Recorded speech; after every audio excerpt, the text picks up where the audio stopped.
حضرت معاویہ صحابی ہیں، کاتب وحی ہیں، حضور کے برادر نسبتی ہیں، صالح ہیں، ام حبیبہ بہن ہے ان کی جو حضور کی زوجہ محترمہ ہے، ان کا مقام بہت بلند ہے، لیکن ہم انہیں خلفائے راشدین میں شامل نہیں کرتے، اس لیے کہ ان کا جو خلافت کو اختیار کرنا یا حکومت اختیار کرنا یہ قبائلی عصبیت کی بنیاد پر تھا، باہمی مشورے کی بنیاد پر نہیں تھا۔ لیکن 20 سال تک ان کا دور حکومت ہے اور کوئی خون ریزی نہیں، کوئی غارت گری نہیں، کوئی اختلاف نہیں، کوئی بغاوت نہیں، کوئی جھگڑا نہیں، مدبر اس درجے کے تھے۔ اب آئیے آخری سٹیج آئی، حضرت معاویہ کو مشورہ دیا گیا، مغیرہ ابن شعبہ ایک بزرگ صحابی تھے، کہ دیکھیے جناب امیر، مسلمانوں میں اختلاف ہوا، 4.5 سال 5 سال خانہ جنگی رہی، اب اگر پھر معاملہ آپ کے انتقال کے بعد ایسے ہی چھوٹ گیا تو اختلافات ہوں گے، جھگڑے ہوں گے، مختلف دعوے دار سامنے آئیں گے، جنگیں ہوں گی، پھر دوبارہ جو ہے فساد ہو جائے گا، آپ کسی کو نامزد کر دیجیے۔ اور پھر مشورہ دیا اپنے بیٹے یزید کو نامزد کر دیجیے۔ حضرت معاویہ ریلیکٹنٹ رہے، لیکن اس کے بعد انہوں نے مان لیا اور فیصلہ کر لیا۔ یہاں میں چاہتا ہوں کہ بات سمجھ لیں اچھی طرح، اس معاملے میں اگر آپ حضرت معاویہ کی نیت پر شک کریں گے تو مجھے آپ کے ایمان پر شک ہو جائے گا۔ نیت پر نہیں، غلطی ہو سکتی ہے، صحابی ہیں، نیت غلط نہیں تھی، نیت کیا تھی؟ اور میں سمجھتا ہوں 100% درست تھی کہ اب اتنا پانی گزر چکا ہے پل کے نیچے سے وقت کے دریا میں کہ بارے صحابہ سب رخصت ہو چکے، اب اکثریت 9 مسلموں کی ہے، عصبیتیں بھی ہیں، قبائلی عصبیتیں ختم تو نہیں ہوئی، لہذا جب تک کوئی قبائلی عصبیت پیچھے نہیں ہوگی حکومت کے، حکومت نہیں چل سکے گی۔ یہ ابن خلدون کا لفظ ہے، عصبیت، کوئی چیز جو جوڑے آپ کو۔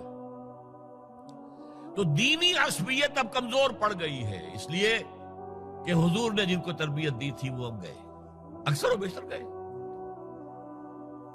اب اگر ایسے چھوڑ دیا گیا اور کوئی قبائلی عصبیت پشت پر نہ آئی تو پھر خانہ جنگی ہوگی، 5 سال تک ہوئی۔ اس بنا پر انہوں نے اسے صحیح سمجھا۔ آپ اختلاف کر سکتے ہیں، صحابہ کی رائے سے اختلاف ہو سکتا ہے، لیکن آپ ان کی نیت پر شک نہیں کر سکتے۔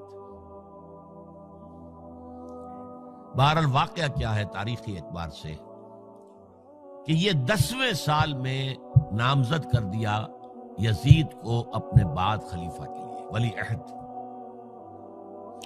اس وقت تقریباً سب نے بات مان لی سوائے 5 افراد کے۔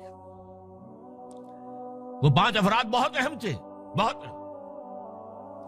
ابو بکر اہم ترین آدمی تھے، ان کے بیٹے عبد الرحمن ابن ابو بکر۔ عمر نمبر 2 تھے، عبداللہ ابن عمر۔ زبیر، عبداللہ ابن زبیر۔ عباس، عبداللہ ابن عباس۔ اور حسین ابن علی، حضرت حسن کا انتقال ہو گیا۔ اہل تشیع کا کہنا یہ کہ زہر دیا گیا، واللہ اعلم، میں کچھ نہیں کہہ سکتا۔ میں کوئی تاریخ کا محقق اس معنی میں نہیں، میں موٹی موٹی باتیں جانتا ہوں۔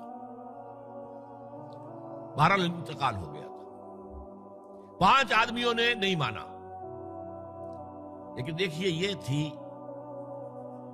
تدبر کی بات حضرت امیر معاویہ کی۔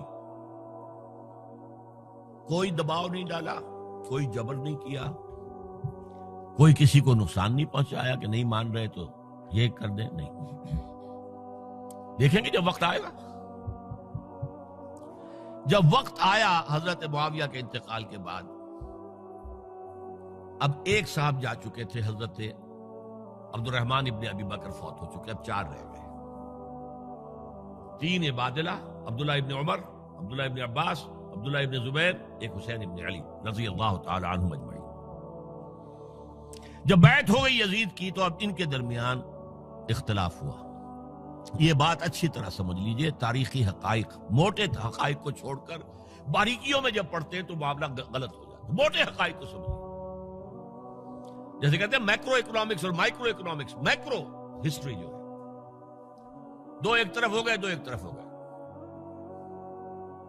عبداللہ ابن عباس کی رائے ہوئی کہ اگرچہ یہ غلط کام ہوا ہے، یہ قیصر و کسریٰ کی سنت پر عمل ہو رہا ہے، لیکن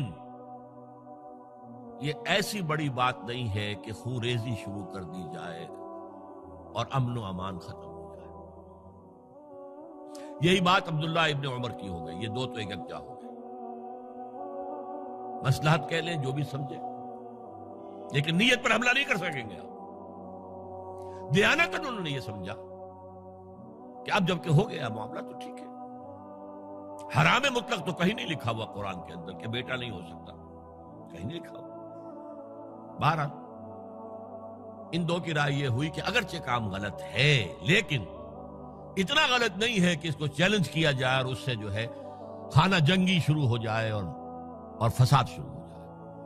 دو کی رائے یہ ہوئی کہ نہیں، we have to challenge it come what may. Abdullah ابن زبیر، حسین ابن علی رضی اللہ تعالی عنہما یا عنہم، تو یہ دو علیحدہ. ان دو میں اب اختلاف ہوا. عبداللہ ابن زبیر کی رائے یہ تھی کہ یہی مقیم رہو مکے میں، حجاز میں، مکے اور مدینے میں، یہاں سے ریزسٹنس موومنٹ ہم شروع کریں گے،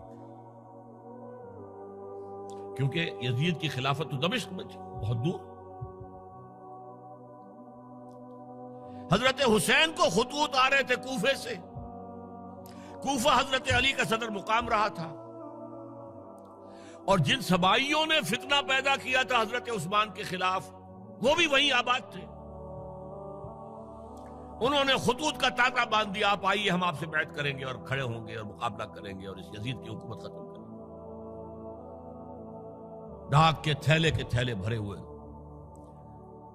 حضرت حسین نے فیصلہ کیا کوفے جانے کا، بہت روکا. عبداللہ ابن عباس بہت ان سے بزرگ تھے عمر میں، اور ویسے بھی ایک اعتبار سے نانا تھے، ایک اعتبار سے پردادا تھے. حضرت عبداللہ ابن عباس حضور کے چچا زاد بھائی تھے تو نانا ہو گئے کہ نہیں؟ حضور نانا تھے کہ نہیں؟ اور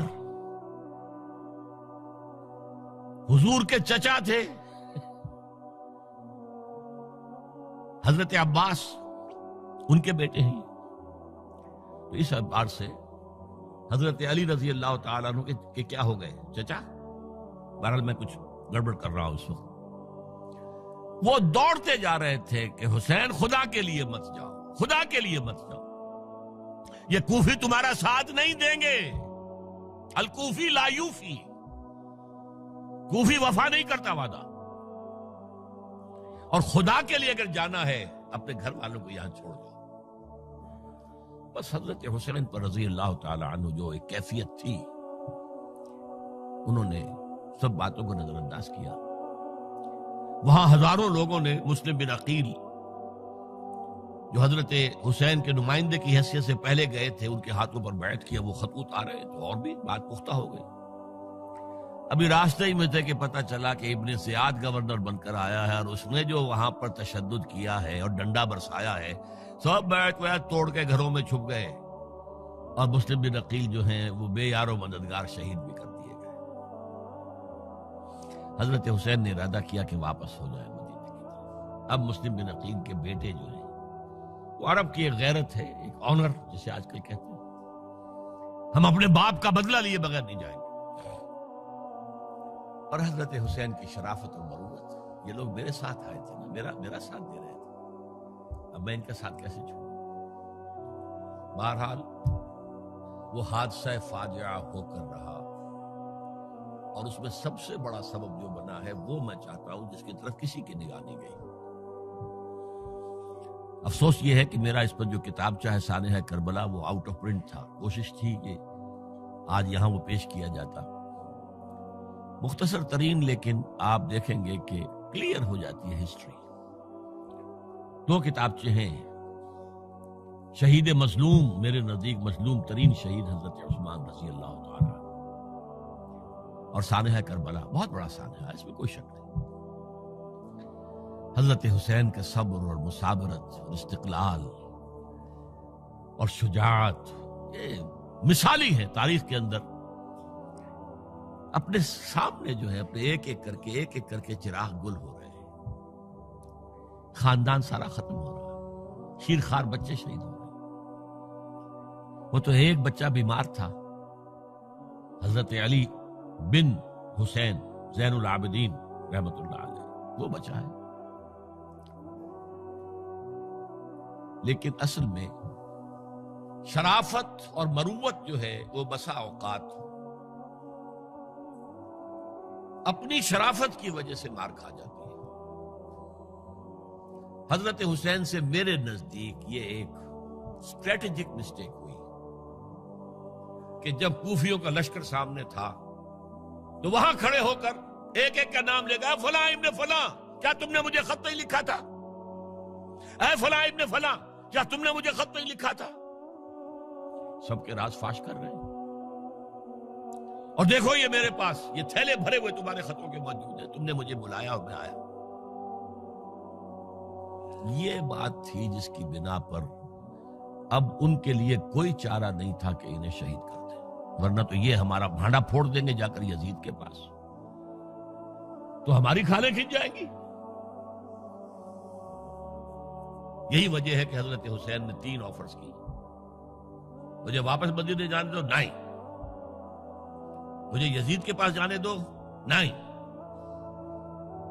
مجھے کہیں اسلامی سرحد پر بھیج دو، میں وہاں پر کافروں سے جنگ کرتے ہوئے زندگی ختم کر لوں گا، نہیں، ہیئر اینڈ ناؤ بیٹھ کرو۔ یہ حضرت حسین کی شرافت، غیرت، حمیت، مروت اس کے خلاف تھا، لہذا انہیں شہید کیا گیا اور پھر خیموں کو آگ لگائی گئی۔ یہ نوٹ کیجئے کیوں لگائی گئی؟ اگر تو یہ غصے اور انتقام میں اور وینجینس میں ہوتا تو حضرت علی بن حسین زین العابدین کو بھی شہید کرنا چاہیے تھا، نہیں کیا۔ اگر یہ اس طرح کا معاملہ ہوتا تو خواتین کی بے حرمتی ہوتی، نہیں ہوئی۔ یہ خیمے کیوں جلائے؟ تاکہ وہ جو ایویڈنس ہے وہ ختم ہو جائے، ہمارے خلاف یہ جو ڈاکومنٹری پروف لیے پھر رہے ہیں، خیمے جلیں گے اور یہ تھیلے بھی جل جائیں گے اور یہ خود بھی جل جائیں گے اور ہم بچ جائیں گے۔ یہ ہے میرا تجزیہ۔